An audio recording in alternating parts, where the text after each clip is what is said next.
اعوذ باللہ من الشیطان الرجیم بسم اللہ الرحمن الرحیم۔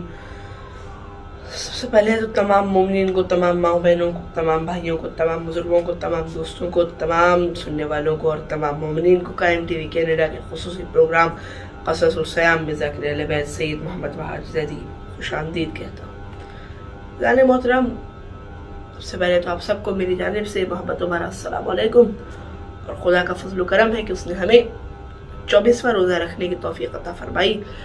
اور جیسا کہ ہم مسلسل ایام علی سے لے کر ہم نے ایام علی سے ابتدا کی، معصومین کے تذکرے کی، اور ایام علی کے بعد ہم نے تذکرہ کیا مولا حسین کا، پھر تذکرہ کیا امام زین العابدین کا، اور آج ہم تذکرہ کر رہے ہیں میرے اور آپ کے 5ویں اور 6ٹھے امام، امام جعفر صادق اور امام محمد باقر کا۔ اللہم صلی علی محمد وآل محمد وعجل فرجهم اجمعین۔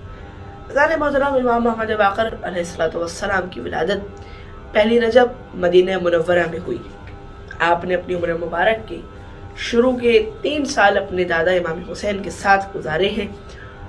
ذان محترم، ان 3 سال میں آپ نے وہ وقت دیکھا ہے کہ کوئی عام بچہ اگر دیکھ لیتا تو یقیناً اس سے سہا نہ جاتا، اور وہ ڈر کی وجہ سے یقیناً اس دنیا سے چلا جاتا، یا کسی صدمے میں یا شوق میں مبتلا ہو جاتا، چلا جاتا۔ ذان محترم، 3 سال کا بچہ، آپ مجھے بتائیں کہ اس کی کیا حرکتیں ہوتی ہیں؟ بچہ کھیلتا ہے، کودتا ہے، اپنی زندگی کو، اپنی لائف کو انجوائے کرتا ہے، اپنی زندگی میں مزے کرتا ہے، ہر وقت کھیل رہا ہوتا ہے، کود رہا ہوتا ہے۔ لیکن یہاں امام نے کیا دیکھا؟ امام نے ایک عجب منظر دیکھا۔ امام نے دیکھا کہ آپ کے بابا ہیں کہ جنہیں قیدیوں کی طرح، جن کے گلے میں توق ڈال کر، جن کے پیروں میں بیڑیاں ہیں، ہاتھوں میں ہتھکڑیاں ہیں، گلے میں توق خاردار ہے، اور انہیں زنجیروں میں جکڑ کر لے جایا جا رہا ہے۔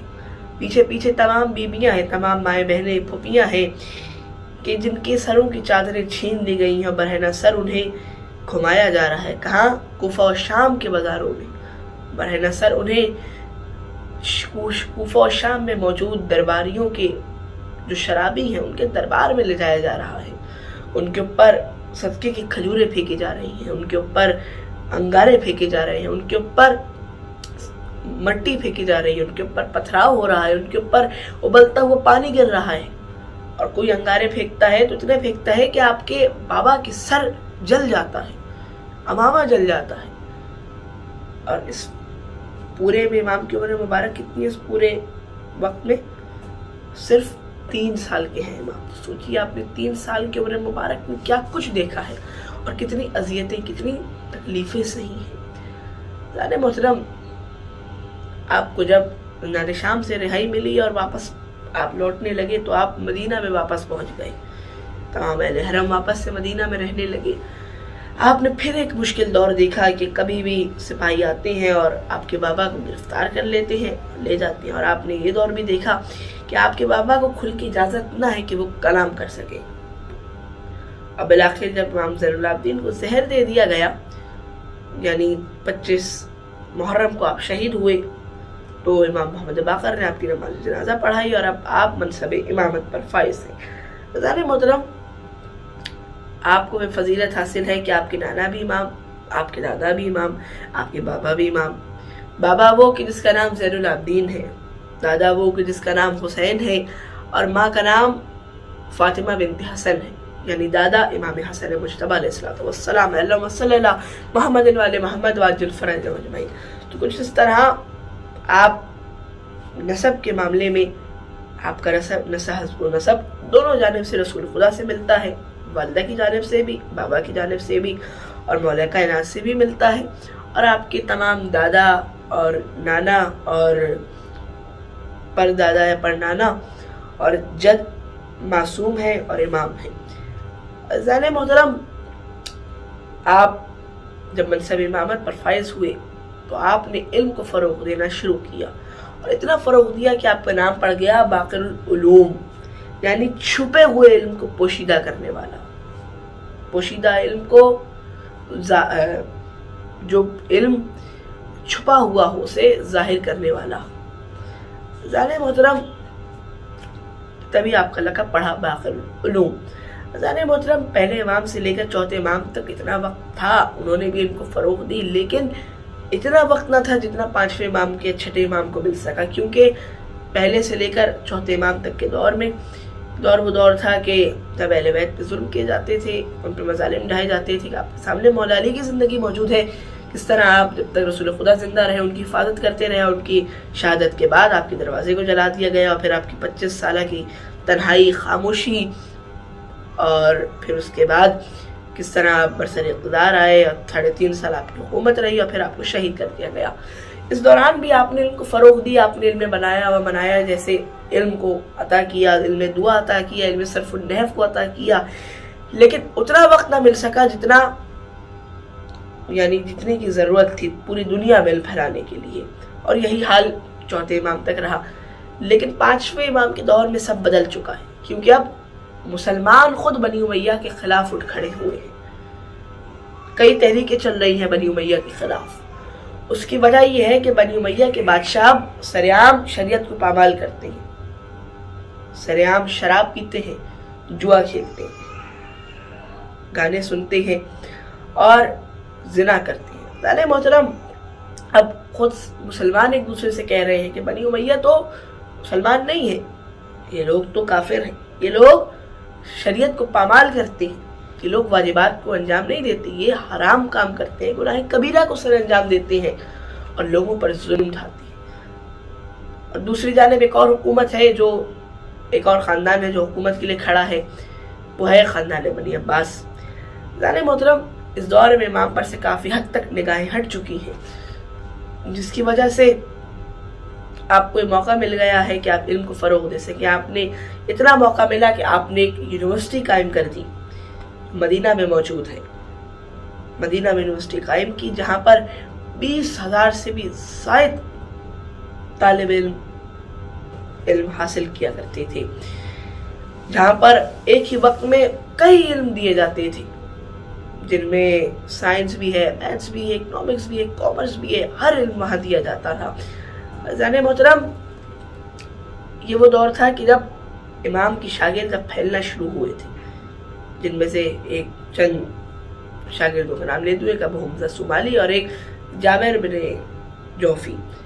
عزیزان محترم، آپ کے دور میں ہی مسلمانوں کا پہلا سکہ بھی جاری ہوا کچھ یوں تھا کہ اب مسلمانوں کی حکومت تو تھی، لیکن مسلمانوں کے پاس اب بھی ان کے اپنا مال نہیں تھا، مطلب اپنی کرنسی نہیں تھی. وہ استعمال رومی پیسے کرتے تھے، رومی جو سکے ہوتے تھے وہی مسلمان بھی چلاتے تھے، وہی مسلمان بھی استعمال کرتے تھے. رومیوں نے کہا کہ بھائی اب تو ہم تمہیں چھوڑیں گے نہیں، اب ہم تمہاری توہین کریں گے اور سکوں پر تمہارے نبی کی گستاخی کے اندر چند جملے لکھیں گے، الفاظ لکھیں گے، ان کی توہین کریں گے. اب مسلمان پریشان کہ ہم کریں تو کریں کیا؟ تو کسی نے کہا ارے اس کے در پہ جاؤ کہ جو باب علم کا بیٹا ہے، اس کے در پہ جاؤ جو وارث خطیب منبر سلونی ہے. امام کے در پہ پہنچے، امام فرماتے ہیں کہ کام لو، سونا یا چاندی لو، اسے پگھلاؤ، اسے گول سکے کی روپ میں ڈالو، اور پھر اس کے بعد اس کے ایک جانب لکھو لا الہ الا اللہ، دوسری جانب لکھو محمد رسول اللہ. اور کچھ اس طرح مسلمانوں کا پہلا سکہ جاری ہوا. اس سے ہمیں پتہ چلتا ہے کہ حکومتوں نے کبھی بھی اسلام کے لیے کوئی کام نہ کیا، بلکہ ہمیشہ اسلام کی مدد اگر کسی نے کی ہے تو وہ یا تو خود علی ہے یا پھر اولاد علی ہے. عزیزان محترم، آپ نے علم کو بے تحاشا فروغ دی، اتنا علم کو فروغ دیا کہ تمام لوگ آپ کے پاس دور دور سے آتے تھے علم حاصل کرنے کے لیے. عزیزان محترم، اس دور میں آپ پہ سے نگاہیں ہٹ چکی تھی، لیکن بالآخر وہ وقت آیا کہ جب آپ کو دیکھا کہ بھائی ہم نے بہت دیر کر دی، اب تو علم پھیلا چکے ہیں، تو آپ کو شہید کر دیا گیا. آپ کو شہید کرنے کا انداز مختلف تھا. انداز کچھ یوں تھا کہ آپ کو مظلومیت کے ساتھ شہید کیا گیا. کیسے کہ جو زین ہوتی ہے، گھوڑے کی زین جس پر سوار ہوتا ہے گھڑ سوار، اس کو زہر میں ڈبایا گیا اور وہ آپ کی خدمت میں پیش کی گئی. جس پہ آپ بیٹھے تو زہر آپ کے جسم میں داخل ہوا اور آپ شہید ہو گئے. ذرا محترم، یہاں میں ایک جملہ کہنا چاہوں گا کہ اگر ہم دیکھیں تو پہلے امام سے لے کر ہمارے جو 11ویں امام ہیں، تمام اماموں کو زہر دیا گیا ہے. ذرا محترم، امام حسین کو بھی امام کو زہر نہیں دیا گیا، لیکن آپ کو مظلومیت کے ساتھ کربلا کے میدان میں در و تنہا گھیر کے مارا گیا. اس سے ہمیں پتہ چلتا ہے کہ دنیا میں کبھی بھی اتنی طاقت نہ تھی کہ اہل بیت کا مقابلہ، ائمہ کا مقابلہ، معصومین کا مقابلہ، اماموں کا مقابلہ ڈٹ کے کھل کے کر سکیں۔ اس لیے ہمیشہ ان کا مقابلہ کرنے کے لیے یا تو انہوں نے مکاری اور ہیلے بازی کا سہارا لیا اور انہیں زہر دینے کے طریقوں سے مارا، جیسے ابن ملجم نے سجدے میں مولا کو شہید کیا، شمر نے بھی سجدے میں شہید کیا، امام حسن کو پانی میں زہر دیا گیا، امام کو زین میں، اور آگے کے اماموں کا آپ کو پتہ ہے کس طرح انگوروں میں زہر دیا جانے لگا اور کھانوں میں۔ یعنی کبھی بھی کسی بھی امام سے اتنی ہمت نہ تھی کہ کھل کے جنگ کرے اور صحیح سے جنگ کرنے کے بعد امام کو قتل کر سکے، کہ پتہ معلوم تھا کہ اگر ہم کھل کے ان کے ساتھ جنگ کریں گے اور صحیح سے جنگ کریں گے تو ہم ختم ہو جائیں گے، اسی لیے ہمیشہ یہ امام کو زہر دیا کرتے تھے۔ اذان محترم، امام کو دھوکہ دے کر شہید کیا جاتا تھا۔ اذان محترم، آپ کے شہید ہو جانے کے بعد آپ کی نماز جنازہ آپ کے بیٹے امام جعفر صادق نے پڑھائی، کیونکہ معصوم کی نماز جنازہ معصوم پڑھاتا ہے۔ نماز جنازہ پڑھانے کے بعد اب امام جعفر صادق منصب امامت پر فائز ہیں، آپ امام وقت ہیں۔ اذان محترم، آپ نے اور علم کو فروغ دیا، اور یہ دور وہ ہے کہ جس دور میں امام کو کافی حد تک کھلی چھوٹ مل گئی ہے، اپنے بابا سے بھی زیادہ اتنی کھلی چھوٹ مل گئی ہے کہ اب اذان محترم دور دور سے، کئی میلوں دور سے لوگ آتے ہیں صرف اس لیے کہ وہ آپ کے ساتھ بیٹھ سکیں، علم حاصل کر سکیں۔ اذان محترم، آپ کے اخلاق کے کیا ہی کہنے، اخلاق اتنا اچھا ہے کہ ایک شامی کا واقعہ ہے۔ شامی کہتا ہے کہ مجھے اہل بیت سے محبت نہیں ہے، لیکن پھر بھی میں ان کی بزم میں بیٹھتا ہوں۔ اس کی وجہ یہ ہے کہ جب میں ان کی بزم میں بیٹھتا ہوں اور ان کے اخلاق کو دیکھتا ہوں تو میرا دل ہی نہیں کرتا کہ میں اس بزم سے کہیں اور چلا جاؤں۔ یعنی محترم، آپ کی سخاوت کے کیا کہنے کہ آپ وہ ہیں جو سخی ہیں، آپ کبھی غصہ نہیں کرتے تھے۔ بات تو یہ تھی کہ ایک بار ایک کنیز کو آپ نے اپنی منع کیا کہ میرے بچے کو چھت پہ لے کے نہ جانا، لیکن چھت پہ لے گئے، اور جب چھت پہ لے کر گئے امام کو آتے ہوئے دیکھا، امام کو جیسے آتے دیکھا، کنیز کے ہاتھ سے بچے کا ہاتھ چھوٹا اور بچہ زمین پر گر گیا، بچہ مر گیا۔ جب امام نے دیکھا تو امام نے کنیز سے کہا کہ جا، ہم نے تجھے رائے خدا میں آزاد کیا، یہاں کوئی اور ہوتا تو کیا کرتا، آپ ہوتے، میں ہوتا، یا کوئی بھی ہوتا، ہم ہوتے تو کیا کرتے۔ ہمارے اگر کسی کام کرنے والے سے، کسی غلام سے، کسی سے اگر ایک پانی کا گلاس بھی گر جائے تو ہم کتنا چلاتے ہیں، کتنا کوستے ہیں، لیکن امام نے یہاں کچھ نہ کیا کہ امام نے اس سے کہا کہ جا، ہم نے تجھے رائے خدا میں آزاد کی۔ امام کا بچہ قتل ہو گیا، امام کا بچہ بھی اس دنیا میں نہیں ہے، لیکن امام نے اسے راہ خدا میں خیرات کر دیا، راہ خدا میں آزاد کر دیا۔ اذان محترم، اس سے ہمیں معلوم ہوتا ہے کہ کس طرح ہمیں لوگوں کے ساتھ نرمی کا اظہار کرنا چاہیے، لوگوں کے ساتھ رحم دل بنے رہنا چاہیے۔ اور رمضانوں جیسا مہینہ ہے، رمضان جیسے مہینے میں رمضانوں کے دنوں سے بہتر دن کہاں ملیں گے آپ کو۔ محترم، مکتبہ تشیع میں چند خاص دن ہیں جن کی بڑی اہمیت ہے۔ ایک وہ دن کے دن میں اہل بیت کا تذکرہ ہوتا ہے، اور پھر رمضانوں کے دن، رمضان کے دن بھی اس لیے زیادہ اہمیت بھی یوں رکھتے ہیں کہ ان میں بھی اہل بیت کا تذکرہ ہے۔ اور بے شک رمضان کی اتنی فضیلت نہ ہوتی اگر رمضان میں امام حسن کی ولادت اور علی کی شہادت نہ ہوتی۔ اذان محترم، ہمیں رمضان جیسے مہینے میں اہل بیت کی سیرت پہ عمل کرنا چاہیے، امام جعفر صادق کی سیرت پہ عمل کرنا چاہیے۔ آپ کے نام سے آج ہماری فقہ قائم ہے، فقہ جعفریہ۔ فقہ جعفریہ امام کے نام سے قائم ہے، جعفریہ۔ تو اذان محترم، کیونکہ فقہ جعفر ہے تو فقہ جعفریہ کو چاہیے کہ امام جعفر صادق کی سیرت پہ عمل کریں، کیونکہ آپ بھی نہایت رحم کرنے والے ہیں۔ رمضانوں میں کیا ہوتا ہے، رمضانوں میں ہم سب بھول جاتے ہیں اور ایک دوسرے کی جان کے دشمن بن جاتے ہیں، صرف اس بات پر لڑ رہے ہوتے ہیں تم نے اپنی گاڑی کیوں آگے کھڑی کر رکھی ہے، ہمیں گاڑی نکالنی ہے۔ اور جب تھوڑی تاخیر ہو جائے، تھوڑی دیر ہو جائے، ہم کیا کرتے ہیں کہ ہم سامنے والی کی گاڑی کو، اس کی بائک ہو یا گاڑی ہو، اسے توڑنے پھوڑنے لگتے ہیں، اسے دھکے دینے لگتے ہیں، اس کی لائٹس توڑ دیتے ہیں، اس کی ادھر ادھر اسے پٹکنے لگتے ہیں۔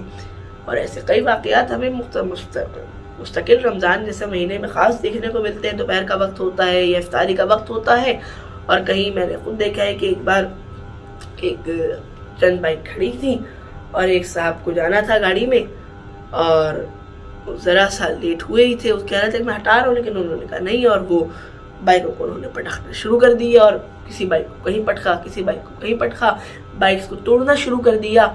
ان کی جو لائٹس تھی وہ توڑ دی، انہیں ادھر ادھر مارنے لگے دیواروں میں۔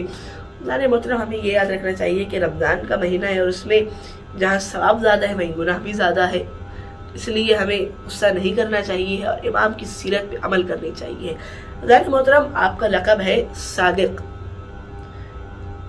اور آپ رسول خدا سے متشابہ ہیں۔ کیسے کہ آپ کا لقب ہے صادق اور آپ کی ولادت ہے 17 ربیع الاول کو، رسول خدا کا بھی لقب صادق ہے، رسول خدا کی بھی ولادت 17 ربیع الاول کو ہوئی ہے، تو کچھ اس طرح آپ اپنے جد رسول خدا سے بھی متشابہ ہیں۔ ظاہر محترم امام کے دور میں جب بنی امیہ کا مستقل بنی امیہ سے جنگیں ہوتی رہی تو بنی امیہ کی حکومت کمزور پڑ گئی اور بالآخر ختم ہو گئی اور بنی عباس برسر اقتدار آ گئے، اور جب بنی عباس سے دیکھا کہ امام نے ان کو اتنا فروغ دیا تو بنی عباس کو حسد ہوا، انہوں نے کہا کہ ایسی بات ہے اب ہم انہیں زندہ نہیں چھوڑیں گے، اور امام کو بھی زہر دے کر شہید کر دیا گیا۔ ظاہر محترم یہاں ہمیں یہ پتہ معلوم ہوا کہ کس طرح ہر دور میں امام کسی بھی معصوم نے کبھی کچھ نہ کیا بلکہ ہمیشہ حق کا ساتھ دیا، ہمیشہ، کیونکہ بادشاہ وقت حکومت ظالم ہوتی تھی اسی لیے وہ امام کو معصومین کو شہید کرتے تھے، کیونکہ وہ ہمیشہ حق کا ساتھ دیتے تھے اور ظلم کے خلاف اٹھتے تھے۔ اور آج بھی اسی وجہ سے آپ کے چاہنے والوں کو شہید کیا جاتا ہے، قتل کیا جاتا ہے، کیونکہ وہ حق کا ساتھ دیتے ہیں اور ظالم کے خلاف کھڑے ہوتے ہیں۔ ظاہر محترم آج ہم نے تذکرہ کیا 5ویں اور 6 امام کا، اور انشاءاللہ کل ہم تذکرہ کریں گے 7ویں اور 8ویں امام کا۔ تب تک اپنے میزبان، اپنے دوست، اپنے بھائی ذاکر اہل بیت سید محمد وحد زیدی کو اجازت دیجیے۔